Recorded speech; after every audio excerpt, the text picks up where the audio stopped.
Hi friends, welcome to my channel. I am Shweta and I am a recent graduate from IIM Kozhikode. So today in this video I will be telling you everything you need to know about the foreign exchange program. So I'll be telling you कि process कैसा होता है, foreign exchange program होता क्या है, fee structure क्या होता है, funding कैसे करते हैं and total expenses क्या रहते हैं इस program। तो आइए जानते हैं कि B schools में foreign exchange program होता क्या है। तो फॉरेन एक्सचेंज जैसा कि आप नाम से ही समझ सकते हैं कि कुछ स्टूडेंट्स जो हैं इंडिया से फॉरेन यूनिवर्सिटीज़ में जाते हैं एंड वहाँ पर एक सेमेस्टर स्पेंड करते हैं एंड सिमिलरली फॉरेन स्टूडेंट्स भी इंडिया आते हैं एंड इससे होता क्या है that you get to understand global perspectives of how business works, you get to understand their culture and in general how their life is different from ours. And काफ़ी बच्चे सिर्फ और सिर्फ ट्रैवलिंग पर्पज से जाना प्रेफर करते हैं वहाँ पर because travelling itself is a huge learning. तो देखिए दो टाइप के कॉलेजेस होते हैं। पहला होता है आपका अटेंडिंग कॉलेज जिसमें कुछ अटेंडेंस क्राइटेरिया होता है कि 70% या 80% अटेंडेंस मैंडेटरी है। तो इस केस में आपको कॉलेज जाना होता है प्रॉपरली, जैसे कि आप इंडिया के कॉलेजेस अटेंड करते हैं उसी तरह से।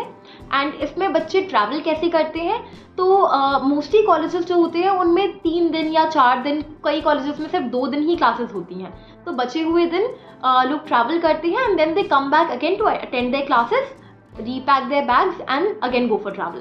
दूसरा टाइप ऑफ कॉलेज होता है नॉन अटेंडिंग कॉलेज। तो नॉन अटेंडिंग कॉलेज में क्या होता है कि आपको सिर्फ और सिर्फ रजिस्ट्रेशन करने जाना होता है अपने कॉलेज में, उसके बाद आप पूरा 2-3 महीना घूम सकते हैं and then at the end you just have to come to give your exams in the college. तो आइए जानते हैं कि बी स्कूल्स में आप फॉरेन एक्सचेंज के लिए अप्लाई कैसे करते हैं। तो इसके लिए अप्लाई करने का प्रोसीजर स्टार्ट हो जाता है towards the end of your 3rd semester. तो एक प्रॉपर बिडिंग प्रोसेस होता है जिसमें एक अलग से वेबसाइट या एक एक्सेल शीट का लिंक शेयर कर दिया जाता है सबसे, जिसमें लिखा होता है कि these are the colleges and these are the respective seats in those colleges. उसके बेसिस पर सब लोग बिड कर लेते हैं कि आपको कौन से कॉलेज में जाना है। आप अपना प्रेफरेंस ऑर्डर बता देते हैं कि सपोज मैंने 5 से 7 कॉलेजेस सेलेक्ट कर लिए एंड सिमिलरली सब लोग अपने कॉलेजेस सेलेक्ट कर लेते हैं। अब इसका मेन क्राइटेरिया क्या होता है जिसके बेसिस पर अलॉटमेंट होता है, वो है जीपीए। कई कॉलेजेस में क्या होता है कि आपका एमबीए का जो एक्स्ट्रा करिकुलर एक्टिविटीज़ हैं वो प्लस जीपीए दोनों को अकाउंट में लेते हैं, बट आईआईएम कोझिकोड में स्पेसिफिकली सिर्फ और सिर्फ जीपीए को अकाउंट में लिया जाता है। इसके बेसिस पर आपको कॉलेजेस अलॉट हो जाते हैं। ये प्रोसेस कम से कम 5 से 7 दिन लेता है एंड जैसे आपका 3rd सेमेस्टर एंड हो रहा होता है उसके पहले ही कॉलेजेस फाइनलाइज हो जाते हैं सबके। अब इसके बाद क्या प्रोसेस होता है कि हमारी जो इंडियन यूनिवर्सिटीज़ है वो फॉरेन यूनिवर्सिटीज़ को बताती है कि ये बच्चे हमारे पास आ रहे हैं एंड उसके बाद आपको वहाँ से एक फॉर्म आता है कि okay what courses you will choose. तो अब क्वेश्चन आता है कि वहाँ पर किस टाइप के कोर्सेज होते हैं, क्या यहाँ से अलग कोर्सेज होते हैं। तो देखिए कोर्सेज कुछ ज़्यादा अलग नहीं होते, आपको वहाँ पर भी एक मेजर चूज़ करना होता है। जैसे कि मेरे कॉलेज में मेजर इन मार्केटिंग था, मेजर इन कंसल्टिंग था, कई कॉलेजेस में साइबर सिक्योरिटी और इस टाइप के सब्जेक्ट्स भी ऑफर होते हैं। तो मैंने मेजर्स इन मार्केटिंग चूज़ करा था एंड मेजर्स इन मार्केटिंग में वहाँ पर 8 कोर्सेज थे, बट मेरे इंडियन कॉलेज के अकॉर्डिंग मैं कोई भी 6 कोर्सेज वहाँ पर चूज़ कर कर अपने क्रेडिट्स फुलफिल कर सकती थी। तो ऐसे ही मैंने वहाँ पर 6 कोर्सेज चूज़ कर लिए, मैंने एक फॉर्म सबमिट कर दिया उनको एंड उसके बेसिस पर मुझे फाइनली एक ऑफर ऑफ एक्सेप्टेंस आ गया that I am being accepted as a student in the foreign university. ये सारा प्रोसेस हो रहा होता है आपकी इंटर्नशिप के टाइम पर, बट ये कुछ बहुत टाइम टेकिंग प्रोसेस नहीं होता, हार्डली इसमें 5-10 मिनट लगते हैं। उसके बाद एक बार ये पूरा प्रोसेस एक्सेप्ट हो जाता है then comes the visa process. Visa का प्रोसेस सब लोग इंटर्नशिप से वापस आकर स्टार्ट करते हैं एंड वीज़ा प्रोसेस में आपको कुछ बहुत ज़्यादा टाइम देने की ज़रूरत नहीं होती, या फिर ऐसा नहीं है कि वीज़ा लगना बहुत मुश्किल है, क्योंकि आप एक एक्सचेंज प्रोग्राम के लिए जा रहे हैं एंड दैट टू आप कॉलेज के थ्रू जा रहे हैं। So the process becomes relatively easy. आपका जो इंडियन यूनिवर्सिटी होगा वो ही किसी ना किसी वीज़ा एजेंसी के साथ कोलैबोरेट कर लेता है एंड उसके बाद this process becomes easier because आपको क्या डॉक्यूमेंट्स रिक्वायर्ड हैं, क्या वीज़ा का प्रोसीजर है, वो सारा का सारा वो आपको एजेंसी बता देती है एंड हेल्प कर देती है। तो you just have to go to the visa office and आपको अपना प्रोसीजर करवाना होता है। विदिन 15 to 20 डेज अगर आपके सारे डॉक्यूमेंट्स ठीक है तो आपका वीज़ा आ जाता है। एक बार आपका वीज़ा आ जाता है उसके बाद you are all set to go, आपको और कुछ करने की ज़रूरत नहीं है except for packing your stuff. Now coming to the funding part, क्योंकि बहुत सारे लोगों के मन में ये होता है कि हमारा जाने का मन तो है but how are we going to fund this foreign exchange.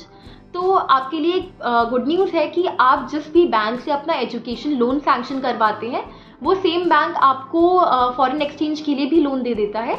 Because loan की आपकी जो लिमिट होती है वो होती है 40 lakhs की। आप सेमेस्टर वाइज उसको डिसबर्स करवाते रहते हैं बेस्ड ऑन आपका किस सेमेस्टर में कितना फीस है।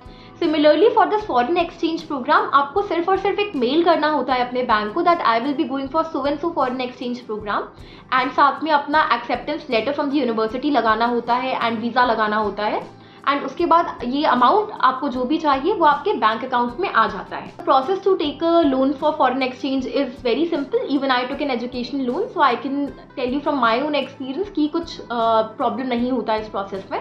सो now coming to the expenses part कि कितना खर्चा हो जाता है इस प्रोग्राम में, तो मेरा पर्सनली 6 lakhs के अराउंड खर्चा हुआ था। एंड मैंने अपने जितने भी फ्रेंड से बात करी वापस इंडिया आकर कि तुम्हारा कितना खर्चा आया, तो लोगों ने मुझे बताया कि 5.5 से लेकर 11 lakhs की रेंज में खर्चा हुआ है। तो अब देखिए इसमें से कुछ एक्सपेंसेस फिक्स्ड होते हैं जो कि सबके कॉमन होते हैं ऑलमोस्ट, कि फ्लाइट चार्जेस हो गया, आपका रहने का जो अकोमोडेशन का खर्चा हो गया वहाँ पर, ये सब मोस्टली सबका कॉमन होता है। इसको छोड़कर आप किस तरीके का खाना वहाँ प्रेफर करते हैं, आप कितना पैसा शॉपिंग में खर्चा करना चाहते हैं, आप कितना लैविशली ट्रैवल कर रहे हैं, उसके बेसिस पर आपका एक्सपेंस कम या ज़्यादा हो सकता है।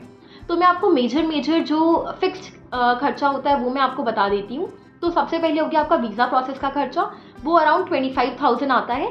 सेकेंड हो गया आपका फ्लाइट्स का बुकिंग, तो flight booking to and fro मिलाकर 80,000 to 90,000 आती है। उसके बाद थर्ड आ गया आपका अकोमोडेशन का खर्चा। तो अगर आप अटेंडिंग कॉलेज ले रहे हैं तो आपका अराउंड 1 lakh to 1.2 lakh आप मान कर चलिए कि आपका 3 months में इतना तो लगेगा ही। So now coming to the question कि कौन ऐसे लोग होते हैं who don't prefer to go for the foreign exchange programme. तो देखिए इसमें पहले लोग तो वो हो गए कि जिन लोगों को ऐसा लगता है कि उनकी इंटर्नशिप्स अच्छी जगह पर नहीं लगी एंड वो फाइनल्स में फिर से बैठना चाहते हैं and they don't want to take a PPO for the internships. तो वो लोग कॉलेज में ही रहना प्रेफर करते हैं because they want to work hard on their resume, कि वो और ज़्यादा केस कॉम्पिटिशन्स एट्सेट्रा करना चाहते हैं so that they are able to get a good placement in the finals. दूसरे वो लोग हो गए जो किसी क्लब, कमेटी या सोसाइटी के मेंबर्स होते हैं। इन लोगों को जाना अलाउड नहीं होता। अगर ये लोग जाना चाहते हैं तो ये लोग अपने उस क्लब, कमेटी या सोसाइटी से रिज़ाइन करते हैं and then they go for the foreign exchange. So I think I have covered everything that is required for you to know before joining a B school कि कैसे होता है foreign exchange program, and this is not a very important thing। तो आप इसके बारे में B school में आकर सोच सकते हैं, पहले से सोचने की ज़रूरत नहीं है आपको इतना, but to have information about this is a good thing। अगर आपको मेरा कंटेंट पसंद आया है then do like, share and subscribe. And अगर आप कुछ और जानना चाहते हैं MBA या B school से रिलेटेड तो आप प्लीज़ कमेंट करिए, I will make a video on that.